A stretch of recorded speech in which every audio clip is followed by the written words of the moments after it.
Olá pessoal, tudo bem?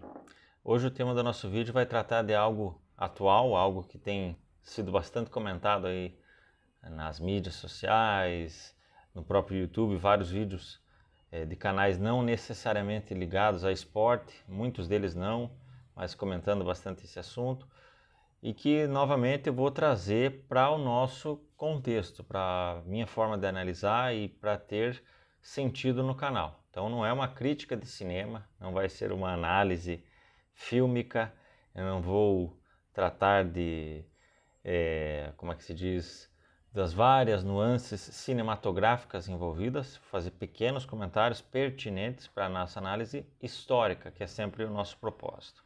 Então vou falar de Space Jam, Um Novo Legado, ou Space Jam 2, que o primeiro era Space Jam, o jogo do século, e esse Space Jam, A New Legacy, né? Então Space Jam 1 e 2, estrelado por Michael Jordan, Space Jam 1, e LeBron James no segundo. Então começo falando sobre isso. Quando surgiu a notícia de que seria filmada essa continuação, à época foi entendido como continuação, já foi o famoso não vi, não gostei, né? Os fãs de Michael Jordan, haters do LeBron, das novas gerações mesmo, aqueles que são fãs de, sei lá, torce para o Curry ou para outros jogadores e que por consequência são haters do LeBron. Também aqueles mais nostálgicos, enfim, a maioria das pessoas desagradou a ideia de haver um Space Jam Second e que esse Second não tivesse o Michael Jordan como estrela e mais ainda que tivesse o LeBron James. Então, alcunhas do tipo imitador, do tipo que quer se posicionar como o novo Michael Jordan, que fazem sentido em alguns outros aspectos de jogo e de figura, foram transpostos para essa ideia do filme, sem ter assistido, né? O filme foi lançado nos cinemas aí, acho que em julho, e agora em agosto é que chegou a plataforma HBO Max, né? Então eu assisti o filme bem recentemente e curiosamente na mesma semana eu revi pela sei lá qual vez o Space Jam, né? O meu filhinho pediu para assistir os dois filmes, né? Os bonequinhos, como mostrei aqui, ele tinha esse que foi meu e dos meus irmãos na infância, né? E acabou passando para o meu sobrinho e para o meu filho brincarem, esse do Michael Jordan. E agora, né, o McDonald's até lançou essa coleção, então ele conseguiu vários dos bonequinhos, não deu para completar todos, mas ele gostou muito, então ele se interessou também pelos filmes / desenhos e quis assistir a ambos, né? Então eu estou com a lembrança dos dois filmes bem recente na cabeça para poder fazer esses comentários que eu vou aí. Então o primeiro ponto, já mencionei, é o famoso não vi, não gostei, e essas críticas, né? Querendo colocar o LeBron como alguém que procura imitar o Michael Jordan, que quer, enfim, tomar o lugar dele, que seria de direito, ele quer tomar por forças ou por outras maneiras, né? Assistindo os dois filmes, para mim fica claro, e é o que vai definir para mim o que seria a minha escolha por um dos dois filmes, né? Que eu não acho que seria bem o objetivo, mas sei que muita gente gosta disso, né? De escolher um ou outro. Mas basicamente, qual que é a diferença entre esses dois filmes? O primeiro é um filme sobre o Michael Jordan, para elevar o Michael Jordan, para elogiar o Michael Jordan, para mostrar como o Michael Jordan é tudo. E o segundo é um filme no qual o LeBron é colocado como protagonista, mas que é um filme no qual os desenhos, os Looney Tunes, é que são elevados. A história deles, a importância deles é elevada. Então essa seria a primeira diferença. Um filme foi totalmente direcionado para elevar esse personagem principal e o outro filme, o personagem principal faz parte de um contexto em que quem brilha e se faz brilhar são os que seriam, entre aspas, coadjuvantes, os principais participantes depois dessa principal estrela. Então essa é a primeira grande diferença, que ficou muito clara para mim em todo o roteiro, em toda a forma do recrutamento do time, né, na forma como treinaram, né, LeBron e Jordan treinaram os desenhos animados para esse jogo. Então, em vários aspectos, para mim ficou muito claro isso. E vai ter a ver com algo que eu vou falar um pouquinho para frente, da importância do Space Jam, aí até fazendo um trocadilho com o título, no legado de ambos os dois. O Space Jam novo, e aí não precisa de pensar em spoilers, ele também é algo que faz a própria Warner revisitar a sua história.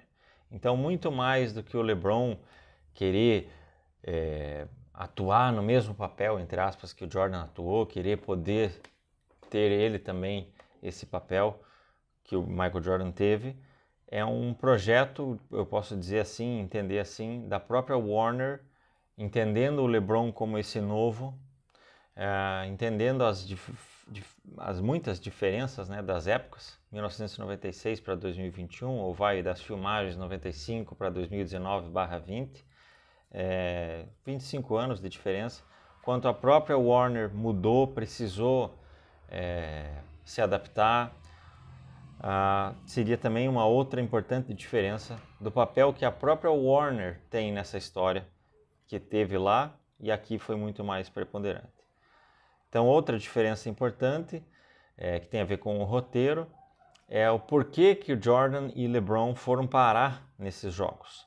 Lembrando que o Jordan não se transforma em desenho, não foi feito um personagem de desenho dele, e o do LeBron teve um personagem de desenho, né? Quando ele passa para esse mundo do Looney Tunes, ele também se transforma num desenho.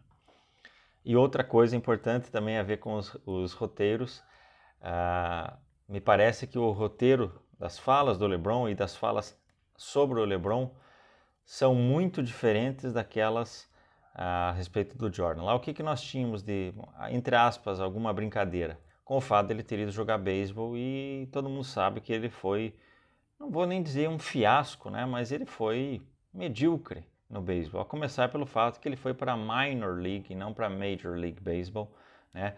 Tem vários documentários a respeito desse tempo dele no beisebol que mostram a dificuldade que ele tinha em rebater as bolas rápidas e etc.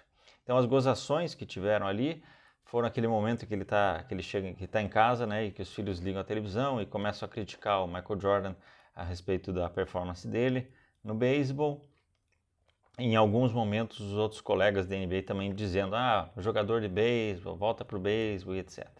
Então, tem a ver com o que eu falei de início, até essas gozações têm a ver com elevar o Michael Jordan no mundo do basquete, colocá-lo como o principal de todos os tempos. Já ali havia essa preocupação e vamos falar sobre isso na sequência também. E ao passo que para o LeBron, de novo, fazem piada com os times que ele montou. Tem um momento que o Pernalonga diz assim, isso aqui não é o Miami Heat, cara, ou seja, você não vai poder chamar Superman, chamar King Kong, etc.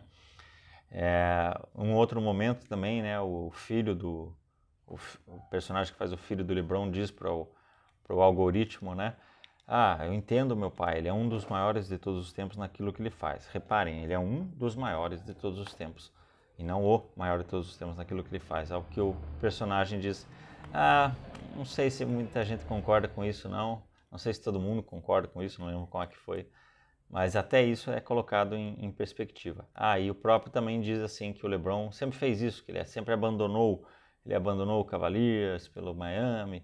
Então, o LeBron também não fugiu nesse filme, e certamente ele teve que aprovar o roteiro, das eventuais críticas, né? Ele não quis mostrar que todos estavam errados, ele deixou isso fazer parte do novo legado, do legado que ele quer trazer. Ao passo que, de novo, lá no caso do Michael Jordan, mesmo quando havia alguma piadinha, era para em seguida elevá-lo, mostrar como ele é realmente esse cara, né? Um outro aspecto interessante que dá para nós analisarmos, como eu ia falando, é do porquê que o personagem do Jordan e do LeBron foram participar desse jogo.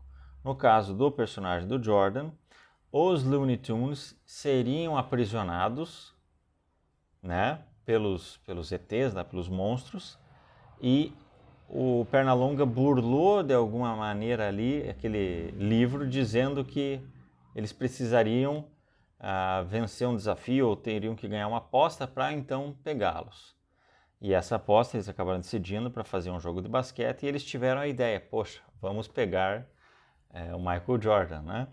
No caso do LeBron, tem a ver com o filho dele. O filho dele é aprisionado para poder pegar, porque o algoritmo queria sugar o LeBron James, queria escravizar o LeBron James. Então, um foi lá com a missão de salvar o colega e o outro foi escolhido para salvar os Looney Tunes, né? Salvar o colega, entre aspas, o filho dele, né? Então aí a gente já vê também diferenças nos motivos pelos quais eles foram escolhidos para esses jogos aí. E aí tem a ver com tudo o que eu disse, que um era para elevar o Michael Jordan e outro deixa até mesmo os personagens do desenho animado como esses protagonistas, como essas verdadeiras estrelas. Lembre-se que no primeiro filme, no momento que eles estão lá no vestiário, o que acontece? Eu acho que o Patolino, não lembro se é o Patolino ou o Pernalonga, qual deles,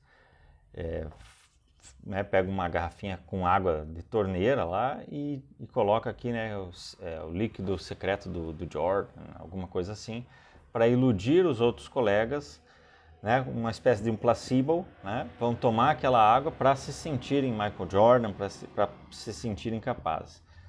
No caso do LeBron, o que ele fala, né? A gente tentou fazer o basquete, tentou fazer vocês jogarem, tentou mudar vocês, mas na verdade a forma de nós ganharmos, a forma para nós lutarmos contra eles vai ser vocês serem vocês mesmos, vocês fazerem aquilo que vocês sabem fazer de fato, aquilo pelo qual o mundo ama vocês, né?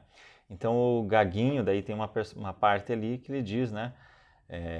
Sou famoso desde 1935, antes da internet, alguma coisa assim. Então é também uma autocrítica. Então é nesse sentido que nós vamos chegando para eu dizer para vocês que o filme Space Jam 2 é melhor do que o primeiro. Dizer, por exemplo, que um é original, então não haveria o 2 sem o primeiro, claro, né? Da mesma forma que seria tolo da minha parte, ou de quem quisesse ser favorável ao segundo filme, dizer que os efeitos gráficos são muito melhores. Poxa, 25 anos depois, o mínimo que se esperava seria isso, né?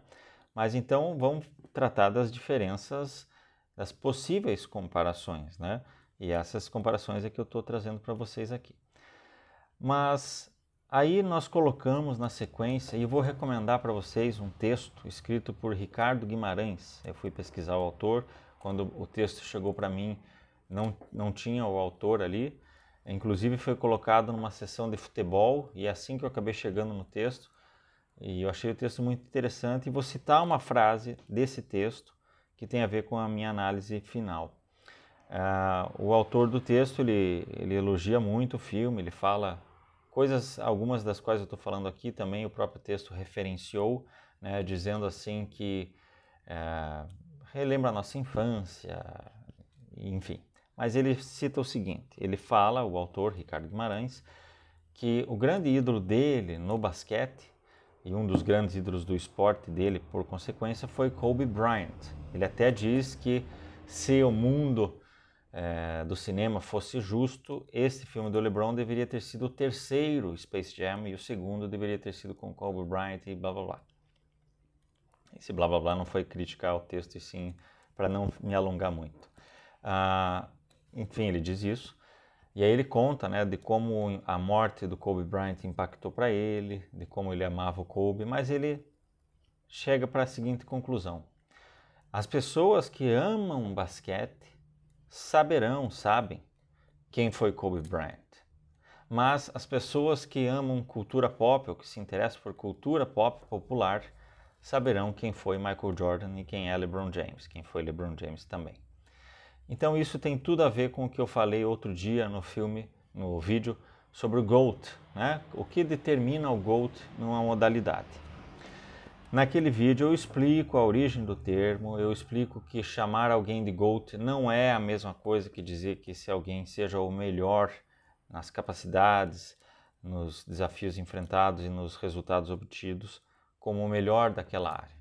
mas que também a gente não pode fugir e querer que eventualmente algum que nós consideremos ser o melhor seja colocado como esse GOAT. Então, greatest of all time, maior em grandeza, a grandeza intangível, né, é o GOAT, e ele foge até mesmo apenas da parte da performance profissional dessas pessoas. Então, vai além disso. Você, de novo, não precisa nem mesmo ser o melhor. Claro que você tem que ter uma carreira que faça jus.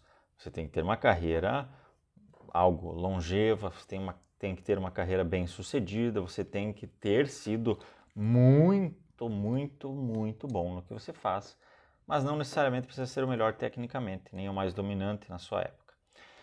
O GOAT tem muito a ver com a ideia do top of mind, que é aquilo que a gente vê relacionado às marcas, né? Marcas de automóveis, marcas de bebida, de calçados, de vestuário, etc. O que é o top of mind? Quando você fala sobre alguma coisa, qual que é o primeiro nome que vem à sua cabeça? Então, é por isso que Coca-Cola segue sendo a grande marca, entre outras tantas. A gente poderia citar exemplos aqui do Brasil, né, por exemplo, que viraram inclusive sinônimos para aquele produto. Ninguém sabe o que é, ou pouco sabe, ou pouco se utiliza, fotocópia. A gente sabe que é Xerox, fita adesiva, plastificado, né, Durex, e por aí vai, né? Há um bom tempo, hoje já não muito, mas Brahma sempre foi sinônimo de cerveja, como tem aquele caso, né, do jogador de futebol que manda um recado após a partida que queria agradecer as Brahmas que a Antártica mandou. Muito antes de haver a Ambev, inclusive, ele dizia isso. Então, são sinônimos. E certamente, quando você pensa em basquete, para aquelas pessoas que não entendem de basquete, e quando eu digo não entendem, eu não estou querendo dizer que não entender é escolhê-lo, mas aquelas pessoas que não entendem, quando você foge desse nicho, assim como o autor falou, que quem ama basquete lembra de Kobe Bryant, mas o da cultura popular vai lembrar de Jordan e de LeBron. Então, as pessoas da cultura popular, de uma forma geral, que não têm um interesse particular, específico ou profundo por basquete, certamente o primeiro nome que vai vir para elas é o de Michael Jordan, né? E pessoas até mais velhas não vão nem lembrar do próprio LeBron. Vão vir nomes como Magic Johnson, a cabeça certamente seria provavelmente o segundo mais lembrado de uma forma geral por aqueles que não estão ligados no basquete ou somente no basquete. E aí dentro dos amantes de basquete vai ampliar demais o leque, naturalmente.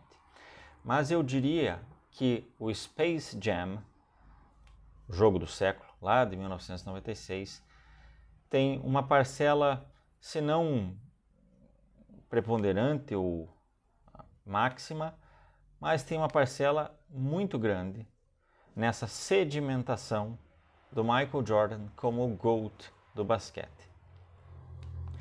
Me parece, ainda mais olhando em perspectiva e vendo alguns das menções, né, do filme ao beisebol, etc., que de fato aquele filme foi muito bem pensado para recolocar, para definir o Michael Jordan como esse cara.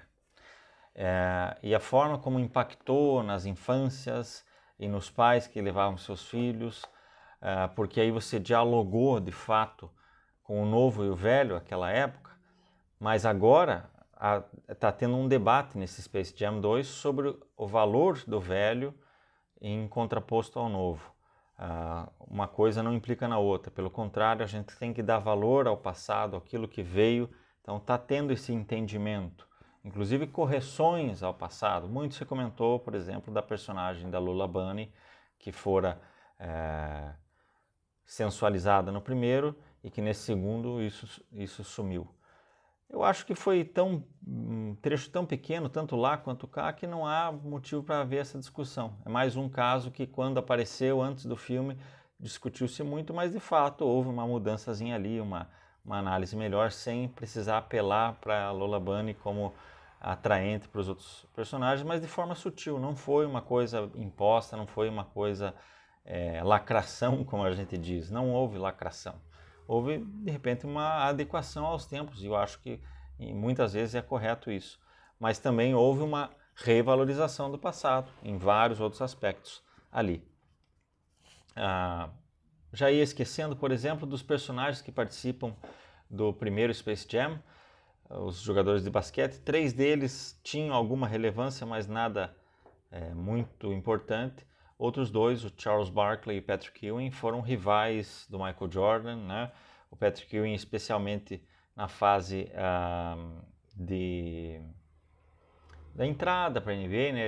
Ele é draftado um ano depois, em algumas finais de conferência ali, né? Então foi um rival mais ou menos, não tão grande, mas foi um bom rival para o Michael Jordan. E o Charles Barkley teve final, teve disputa de MVP, até coisa recente para aquele filme. E ao passo que nesse, a escolha foi pelo Damian Lillard, o Klay Thompson, o mais sutil de todos eles. O Damian Lillard foi bem exaltado, né? Inclusive eu acho que o que mais causa problemas ali para ele. E também o Anthony Davis, que é o parceiro do LeBron, né? Também teve algumas gozações, algumas brincadeiras com ele ali. Então, a questão é como os personagens mesmo que foram escolhidos também servem para exaltar o Michael Jordan lá, e para o LeBron aqui faz mais parte de todos no mesmo barco. Então aquele filme tem uma representação muito grande para exaltar o Michael Jordan, e não à toa o final dele diz assim, né? Acho que você já não tem mais capacidade para jogar, os jogadores dizem. Não é spoiler porque é um filme que já foi reprisado quantas mil vezes, né? Acho que você não tem mais capacidade para jogar. E o Jordan disse, só há um jeito de descobrir isso. E o filme termina com os lances do Michael Jordan. E lances do Michael Jordan. E lances do Michael Jordan. Nesse filme agora, o final, e também não é spoiler, é de novo essa celebração dos personagens do Looney Tunes. O LeBron aparece no comecinho do filme, seu crescimento, assim como o Jordan aparecia lá. Mas o próprio personagem do Jordan já dizia que sonhava com 3 coisas: jogar pela Carolina do Norte, ser campeão na NBA e jogar beisebol. Coisa que ele acabou fazendo na carreira dele, mas será que era mesmo esse sonho? Enfim, o do LeBron já fala das dificuldades que ele passou e do tratamento com o filho dele, né? Ele forçando o filho dele a ser algo que o filho dele não queria ser, ou que não podia ser, ou que não pensava ser. Então também há um diálogo quanto a isso. Há menos romance, há mais realidade, há mais... faz mais parte da nossa realidade, literalmente, né? Então, fica para mim essa conclusão. O novo filme Space Jam é melhor do que o primeiro, por ter corrigido várias coisas, por não ter sido para exaltar o LeBron, mas é a consequência disso que o primeiro filme ele está mais eternizado e vai ficar mais eternizado, porque justamente ele também foi colaborador para sedimentar essa imagem do Michael Jordan nos imaginários. Ele não foi nem o primeiro, nem o último jogador de basquete a participar de grandes filmes, mas ele foi o primeiro a ter um filme sobre si mesmo, ele mesmo, sendo exaltado, colocado lá no mais alto patamar. Coisa que não acontece com o LeBron James aqui nesse filme. Beleza? Um abraço a todos.